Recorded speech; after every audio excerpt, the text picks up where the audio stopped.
Panorama TVC está de volta e agora o assunto é saúde. Novembro é o mês no qual se intensificam as ações para prevenção e diagnóstico precoce do câncer de próstata. O câncer aí que está entre os tumores que mais afetam os homens. A mobilização é feita por meio da campanha Novembro Azul. Sobre esse assunto, eu converso com o médico urologista José Carlos Mesquita, que é chefe do serviço de uro-oncologia do Hospital de Base de Rio Preto. Muito boa tarde, doutor José Carlos. Obrigado por sua participação. Boa tarde, eu que agradeço. É um prazer estar aqui para falar do Novembro Azul. Doutor, vamos do início. Para quem ainda não saiba, o que é a próstata? Qual que é a função dessa glândula? A próstata é um órgão responsável pela perpetuação humana. Por quê? Porque é ela que produz o líquido que carreia o espermatozoide. Sem a próstata, a ejaculação seria seca. Então, sem a próstata, não haveria fertilização. Por isso que quando você retira a próstata, o indivíduo tem uma ejaculação sem o líquido seminal, não que ela produza o espermatozoide. O espermatozoide é produzido pelo testículo, mas é ela que produz o líquido que carreia o espermatozoide. Doutor, e quando a gente fala na incidência desse tipo de câncer, ele é o mais prevalente dentre todos os tipos aí na população masculina? Qual que é essa porcentagem? Sem dúvida, ele é o tumor mais frequente. Pra você ter uma ideia, a gente, 2020, que é uma estatística a mais recente que nós temos, né? Nós temos 66 mil casos novos de câncer de próstata no Brasil, com mais de 15 mil mortes. Então, veja, esse é o tumor mais frequente de todos no homem. Né? Aqui se exclui o tumor de pele, porque o tumor de pele, devido ao sol do nosso país, é um tumor extremamente frequente. Então, fora o tumor de pele, o tumor de próstata é o tumor mais frequente no homem. Doutor, e o câncer de próstata, ele dá sinais? Quais seriam os sintomas ou ele é uma doença silenciosa? O tumor de próstata ele pode dar sinais, mas essa talvez seja a maneira mais triste de você fazer diagnóstico. Por quê? Porque quando você tem sinais de tumor de próstata, significa, em via de regra, isso na medicina não tem um sempre, um nunca, mas na grande maioria das vezes é que o tumor já é metastático. Daí a nossa preocupação e a campanha de se fazer diagnóstico, de se fazer exame antes de se ter sintoma. Essa é a medicina de hoje, né? Diferente de no passado, quando se ia ao médico doente, hoje nós precisamos ir ao médico para não ficar doente, é diferente. Então, não esperem sintomas. Mas que sintomas eu poderia ter? Sintomas de próstata, por exemplo, dificuldade para urinar, frequência urinária alta, urgência urinária, que é a necessidade imperativa de ir ao banheiro, sangue no sêmen, né? Porque como ela que produz o líquido seminal, o tumor é sempre um processo também inflamatório. Então, a hemospermia, que é sangue, presença de sangue durante a ejaculação, pode ser um sinal de alerta. E depois, mais avançadamente, sintomas de emagrecimento, de dor óssea, de edema nos membros inferiores por causa do comprometimento dos gânglios. Mas eu queria só deixar bem claro que nós não precisamos ter sintoma para fazer o exame da próstata. Doutor José Carlos, e a partir de que idade o homem deve fazer seus exames preventivos aí relacionados a essa questão? Tem uma idade específica ou não? Bem, a idade específica é a partir de 45 anos, porém, existem casos especiais. Hoje, a medicina de hoje, ela usa uma coisa muito interessante, que é o que se viveu e que nós estamos vivendo agora, nesse momento e nos últimos anos, que nós chamamos de medicina de precisão. O que é uma medicina de precisão? Medicina de precisão é a medicina que alia todos os conhecimentos que nós tivemos no passado sobre quadro clínico, frequência da doença, prevalência e tudo mais, quadro clínico, com a análise genética do doente, né? Então, a análise genética Quando eu falo em genética, é complicado entender, mas é o que é o futuro, é o que provavelmente a gente vai viver a partir de agora, é a análise da genética do tumor, que não necessariamente precisa ser hereditária, e a genética da família. Então, por exemplo, quando eu tenho pai que teve câncer, mãe que teve câncer de mama, pai que teve câncer de próstata, tio que teve câncer de próstata, tia que teve câncer de mama, esse indivíduo deve fazer o seu exame a partir dos 40 anos, porque ele pode ter um cromossoma que predispõe a ele a ter o tumor também. E isso a gente consegue saber hoje com antecedência.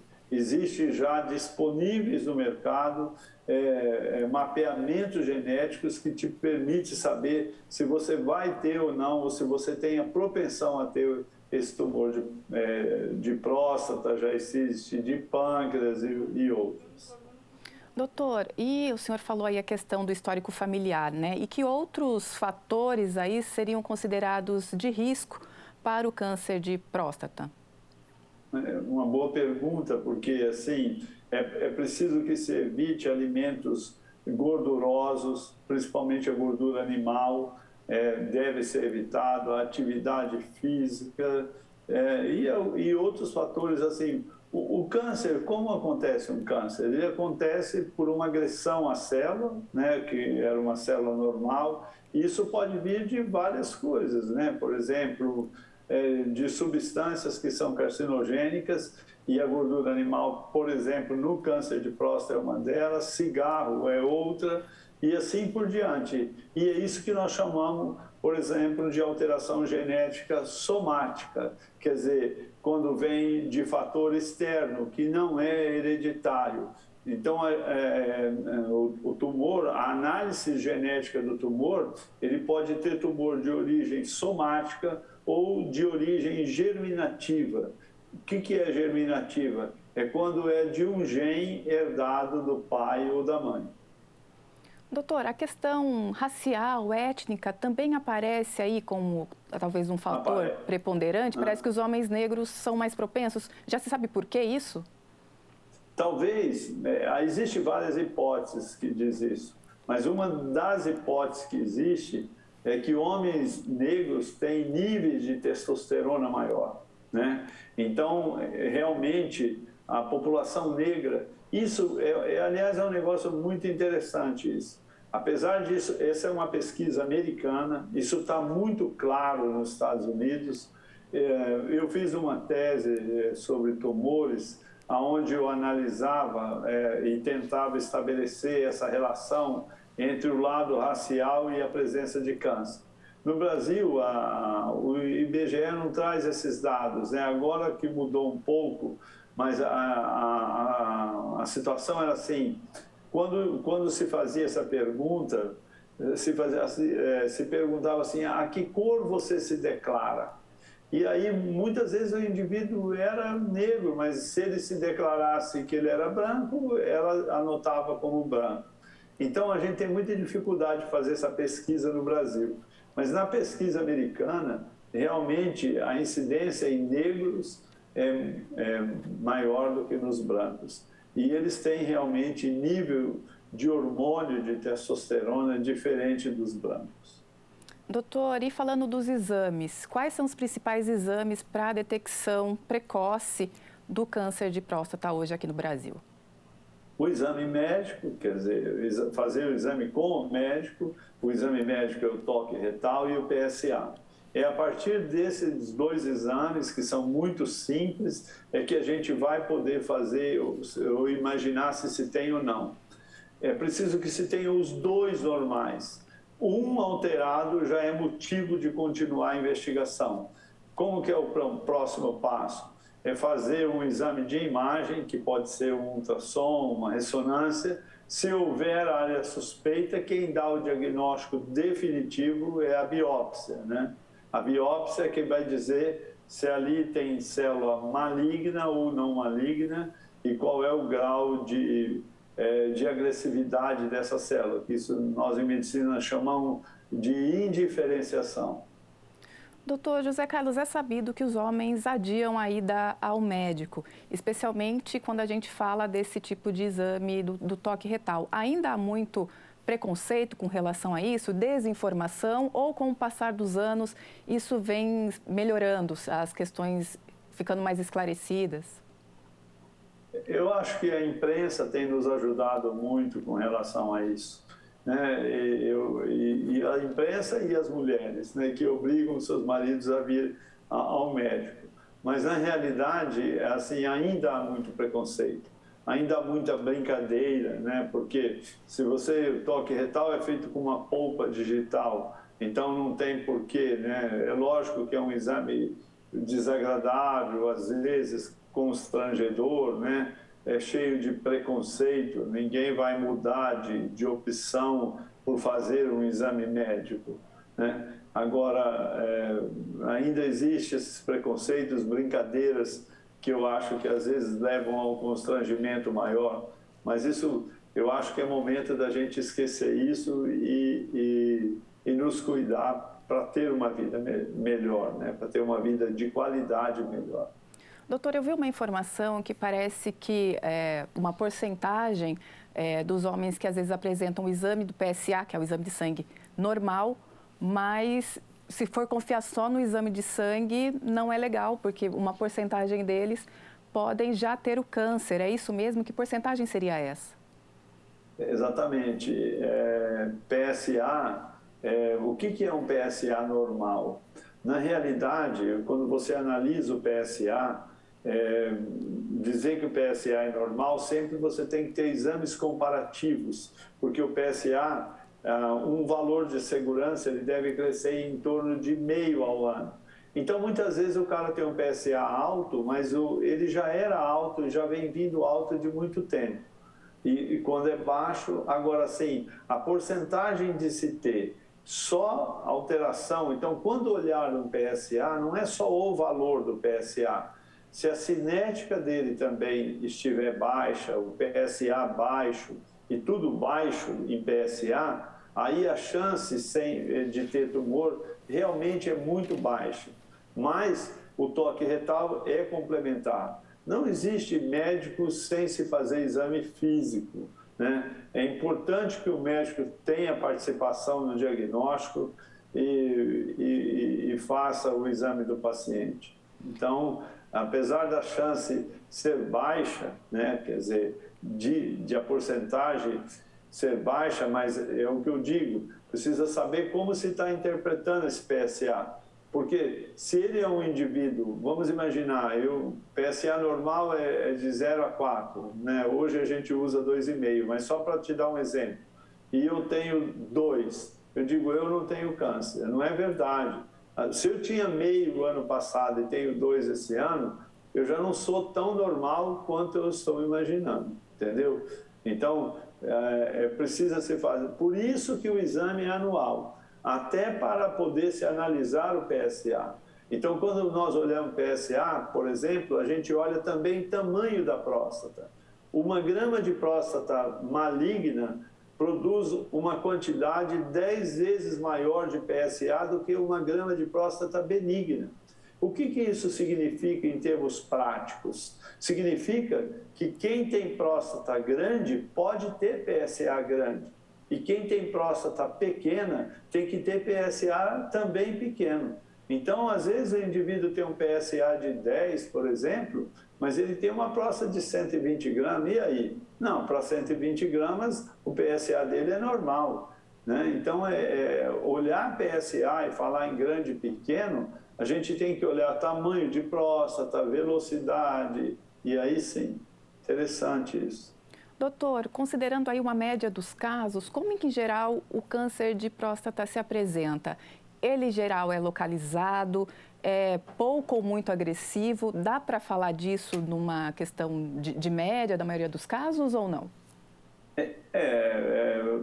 Hoje, assim, o que nós esperamos é encontrar tumor localizado. Porque quando você encontra o tumor localizado, a chance sua de cura é de 90% ou mais. O tumor localizado é aquele que não saiu. Em oncologia, as coisas são muito repetidas. você faz diagnóstico, quer dizer, você sabe que tem um problema, a partir daí você estuda a dimensão do diagnóstico. Estudar a dimensão do diagnóstico significa estadiar a doença, até onde ela foi. Toda doença localizada, a chance de cura é muito maior do que aquelas que já deram metástase. Então, a nossa grande... Porque nós, médicos, nós não temos a capacidade de fazer o indivíduo não ter câncer. Porque se nós tivéssemos essa mágica, nenhum de nós morreríamos de câncer e nem na nossa família teria câncer. O que nós fazemos é fazer um diagnóstico quando a doença ainda está localizada e aí sim a gente poder permitir a cura para o paciente. E quando a gente fala de tratamento, no caso de um tumor localizado também, qual que é o que se preconiza? Ou quando já se espalhou, quais são os procedimentos adotados? Ou é necessário sempre a cirurgia? É interessante isso, porque assim, o tratamento, né, quer dizer, depois do estadiamento, o tratamento ele é baseado exatamente nisso. Quer dizer, se ele for só localizado, você pode fazer ou uma cirurgia. E como você faz a cirurgia? Aí ela pode ser por via aberta, por via videolaparoscópica, por via robótica. Ou você faz uma radioterapia, que hoje existe uma radioterapia muito moderna, que só vai na próstata, que tem menos efeitos colaterais. Quando você tem um tumor avançado, também você não deve deixar de procurar tratamento, porque também tem tratamento. Né? Aliás, assim, tudo isso que eu falei hoje de medicina de precisão exatamente o lançamento do mais novo medicação que trata as doenças que podem vir de alterações genéticas na próstata, no tumor, né? Então, veja, aí você pode fazer uma quimioterapia. Essa quimioterapia ela pode ser feita primeiro por hormônio e depois por quimioterápicos propriamente ditos e depois por essas drogas modernas que estão vindo aqui agora. Então, assim, as doenças, resumindo, desculpa aí para ficar bem claro, doença localizada, cirurgia ou rádio, doença avançada, quimioterapia e hormonioterapia. E quando a gente fala de comportamentos, estilo de vida que possam funcionar como prevenção, doutor, é possível? O senhor já citou, por exemplo, a questão da alimentação. Atividade física, isso de alguma forma colabora no preventivo? Claro, a próstata, eu sempre brinco isso, a próstata não gosta de quem senta, ela gosta de quem anda. Ela é um órgão dentro da pelve. Se você ficar em pé, quem vai inchar é a sua perna.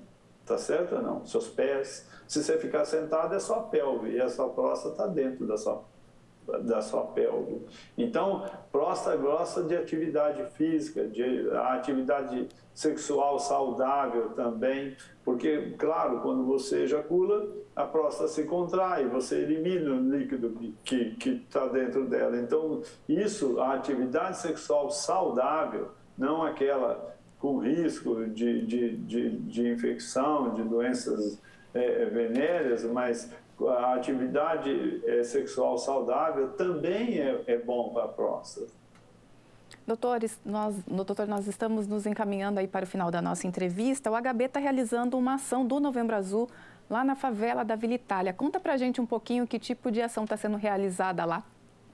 Nós estamos fazendo lá o exame de PSA, né, porque é um ambiente aberto, e todos aqueles que dão alterações do PSA, eles são encaminhados para a gente aqui no HB, e aí a gente dá continuidade ao prosseguimento, à consulta, fazendo o exame físico e solicitando ultrassom, ressonância e aqueles que necessitam biópsia. Então a gente está agora primeiro rastreando, primeiro pelo exame de sangue. Está sendo muito bom, acho que, e para a comunidade também. Tá certo. Essa foi a entrevista com o Dr. José Carlos Mesquita, urologista e chefe do serviço de uro-oncologia do Hospital de Base. Doutor, o senhor quer deixar um recado final para os nossos telespectadores, um alerta? Eu gostaria só de lembrar a todos que se amem mais, né? Nós temos que ser o nosso melhor amigo e cuide bem da sua saúde e não deixe de fazer o seu exame. Eu acho que o nosso tema dessa campanha é essa, né? Tenha amor a você mesmo. Muito obrigado aí pela oportunidade.